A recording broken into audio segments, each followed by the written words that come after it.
بعد الحقنة. لو اخدت الحقنة هجيب لك ماكدونالدز. هجيب لك ماكدونالدز. اوعى تكسر لي الترابيزات.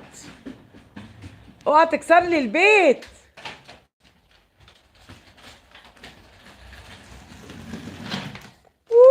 انت بتخبز ازاي كده؟ علمني. مين علمك؟ هتكسر لي الترابيزات. روح من هنا عشان تخمس هنا في النص. ايه ده؟ بص لقيت ايه هنا كمان. لقيت الباتيناج. يلا تعالى خد الحقنة. أوب. انا هجري وراك بالحقنة. موري. أوه. لا انت شاطر بقى. لا اتعلمت الحاجات دي فين؟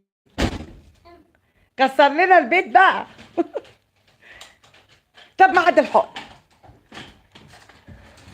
هديك الحقنة. أوه.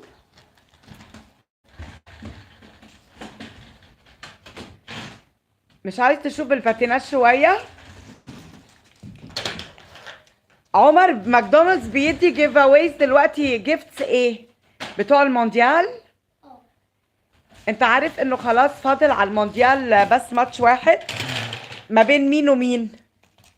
مين كسب امبارح؟ موروكو ولا فرانس؟ فرنسا.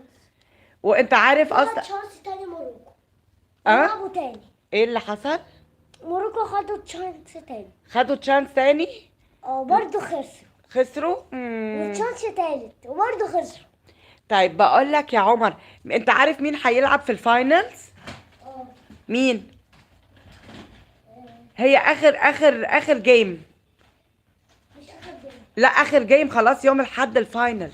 لا اخر جيم الفيصل. لا عارف ما بين مين ومين؟ ما بين الارجنتين وفرنسا. انت عايز مين يربح؟ ميسي في الارجنتين. فرانس. بقول لك ميسي في الارجنتين. عشان الفرنسا فيها مبابي وفيها بنزيما وفيها كانتي وفيها كل حاجة. لا تعالى قول لي فرانس فيها ايه؟ فيها مبابي. فيها ناس كتير واحرف من ميسي بجد احرف من ميسي وكريستيانو ونيمار. ونيمار كمان. اصل انا مش بفهم في الحاجات دي يا عمر، فانا عشان كده عايزاك تفسر بقى للجمهور بتاعك الكوره. فانت عايز فرانس بقى اللي تكسب.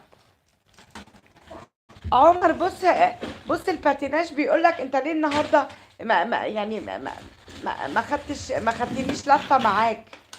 عمر هتدوخ من كتر اللف. موري هتدوخ من كتر اللف انت.